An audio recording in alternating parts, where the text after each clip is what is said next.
Hello students, welcome back to my channel math tutor. আশা করি তোমরা সকলে ভালো আছো। আজকে এই ভিডিওর মাধ্যমে আমরা পড়ব ক্লাস ওয়ানের তৃতীয় পর্যায়ক্রমিক মূল্যায়নের গণিতের 1 নম্বর প্রশ্নপত্র। এই প্রশ্নপত্রটা তোমরা খুব ভালো করে একটু দেখে নিও, কারণ সামনে যেহেতু পরীক্ষা রয়েছে, তাই পরীক্ষার জন্য উপযোগী এটা প্রশ্নপত্র, তাই ভালো করে অবশ্যই করে নিও। দেখো, একের দাগের কি বলছে, ফাঁকা ঘরে সঠিক উত্তরটি লিখতে বলেছে। প্রথমে দেখো কি আছে, 2 অঙ্কের সবচেয়ে ছোট সংখ্যা কত। 2 অঙ্কের সবচেয়ে ছোট সংখ্যা হচ্ছে 10। 2 অঙ্কের সব থেকে ছোট সংখ্যা কি? 2 অঙ্কের সব থেকে ছোট সংখ্যা 10। তার কারণ হচ্ছে তার আগের সংখ্যা হচ্ছে 9, সেটা এক অঙ্কের হয়ে যাচ্ছে। যোগের প্রতীক চিহ্ন কেমন? দেখো, যোগটাকে এইভাবে লেখা হয়, ঠিক আছে। যোগের প্রতীক চিহ্ন মানে ম্যাথামেটিক্যালি অর্থাৎ অঙ্কের ভাষায় আমরা যেমন লিখি সেটাই। 6, 10, 8-এ কত হয়? 6, 10, 8 মানে 6, 10, 8 কত হয়? 68, যেটাকে আমরা 68 এটা বানান করে লিখলে এরকম হয়।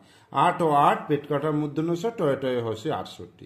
6, 10, 8 এটাকে আমরা কি বলি? 6, 10, 8 68। যেহেতু এটা এককের ঘরে আর এটা দশকের ঘরে, সেই জন্য 6টাকে বলছি 6, 10 আর 8, ঠিক আছে। এরপরে দেখো 89 এর আগের সংখ্যা কত? 89 এর আগের সংখ্যা কত হয়? 88। তার কারণ 88-র পরই হচ্ছে 89। বিয়োগ কথাটির অর্থ কি? বিয়োগ কথাটির অর্থ হচ্ছে কমে যাওয়া, কোনো জিনিস থেকে কমে যাওয়াটাকে বা বাদ দেওয়া, এটা কি বলা হচ্ছে? বিয়োগ কথাটির অর্থ। 26কে উল্টে লিখলে কত হয়? মানে 2-এর জায়গায় 6 লিখবো আর 6-এর জায়গায় 2 লিখবো, অর্থাৎ 62 হয়ে যাবে। 26কে উল্টে লিখলে হবে 62। 5-এর মধ্যে 5 কতবার আছে? 5-এর মধ্যে 5 তো একবারই আমি দেখতে পাচ্ছি, তাই না? এক অঙ্কের সংখ্যা মোট কটি হয়? 1 থেকে 9 পর্যন্ত মোট কটা হবে? 9টাই হবে। প্রত্যেক জোড় সংখ্যা ঠিক আগের সংখ্যা কি সংখ্যা হয়? বিজোড় সংখ্যা। যেমন 2, 4, 6, 8 এগুলো তো জোড় সংখ্যা। 2-এর আগে কি সংখ্যা? 1। 3-এর আগে কি সংখ্যা? 4-এর আগে কি সংখ্যা? 3। এইভাবেই কিন্তু প্রত্যেকটা জোড়ের আগে বিজোড় সংখ্যা হবে। আর কাগজ তৈরির টাকাকে ইংরেজিতে কি বলে? রুপিজ। এরপরে স্থানীয় মান অনুসারে কথায় লিখতে বলেছে, অর্থাৎ এইটাকে আমরা যদি একক আর এটাকে যদি দশক বলি, তাহলে আমরা বলবো 2 দশক আর 6 একক। এটাকে লিখবো, এটাকে কি লিখবো? 4 দশক 5 একক।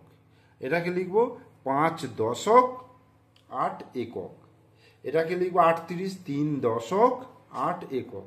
এটা 1 10 আর 17 মানে 1 দশক 7 একক হয়ে গেল। এবার ছোট থেকে বড় সাজাতে বলেছি।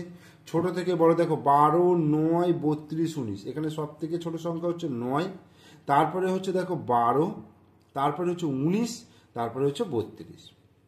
কয়টা দেখো, এখানে 5, 17, 24, 8-এর মধ্যে 5টা হচ্ছে সব থেকে ছোট, তারপরে হচ্ছে 8টা, তারপরে বড়, 17টা তার থেকে বড়, 24টা তার থেকে বড়, মানে ছোট থেকে বড়।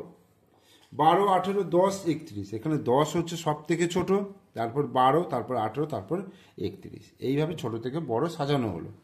আবার পরের দাগেরগুলো বলছে বড় থেকে ছোট সাজাও। তো দেখো 28, 14, 22, 11। এর মধ্যে সব থেকে বড় সংখ্যা হচ্ছে 28, তারপরে ছোট হচ্ছে 22, তারপর হচ্ছে 14, তারপর হচ্ছে 11। একইভাবে ক্ষয়েরটাও দেখো, প্রথমে হচ্ছে দেখো 38 আসছে, তারপরে 24, তারপর 16, তারপর 12। গয়েরটার ক্ষেত্রে দেখো, প্রথমে হচ্ছে 53, তারপর 45, তারপরে হচ্ছে 25, তারপরে হচ্ছে 17। ঠিক আছে। এরপর হচ্ছে সঠিকভাবে সমান চিহ্ন, অসমান চিহ্ন, প্রতীক চিহ্ন বসাতে বলেছে। দেখো 18 আর 12 এর মধ্যে দেখো দুটোই তো সমান না, তার মানে এটা হচ্ছে অসমান চিহ্ন। এরপরে দেখো 25 আর 25, তাহলে 25 আর 25 দুটো সমান, তাহলে সমান চিহ্ন। 21 আর 31 এটাও কিন্তু অসমান, তাই অসমান চিহ্ন হলো। আর 14 আর 14 এই দুটো যেহেতু সমান, সেই জন্য সমান চিহ্ন। এরপরে আমরা চলে আসছি দেখো 6-এর দাগে, সঠিকভাবে গ্রেটার দেন এবং লেস দেন চিহ্ন বসাতে বলেছে। এখানে কি হবে দেখো, 16 আর 10। 10টা ছোট, তাই 10-এর দিকে ছোঁচালো দিক, যে দিকটা ছোঁচালো দিক মানে ছোট, সেদিকটা ছোঁচালো দিক হবে। 14 আর 18, 14টা ছোট, সেই জন্য 14-এর দিকে ছোঁচালো। 21 আর 11, 11টা ছোট, তাই 11-র দিকে ছোঁচালো হলো। 19 আর 29, 19-এর দিকে হলো। 17 আর 12, 12-র দিকে ছোঁচালো। ফাঁকা ঘরে সঠিক সংখ্যা বসাতে বলেছে।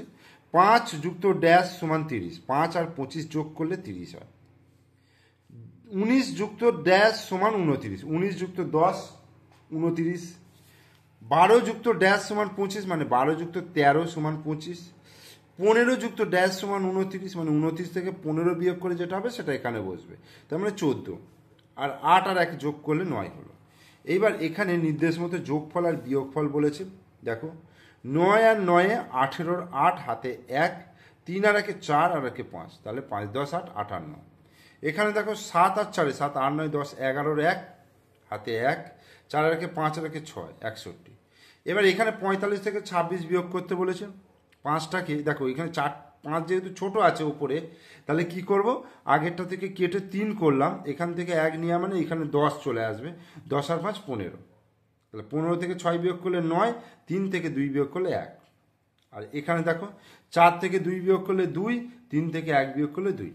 এবার সরল করতে বলেছে। সরল অঙ্কে যোগের কাজ আগে করতে হয়, তাহলে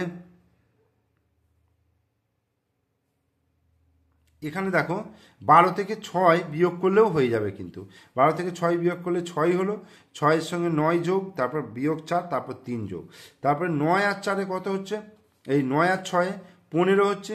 15 থেকে 4 বিয়োগ করলে কত হচ্ছে, 11, তার সঙ্গে 3 যোগ করলে 14।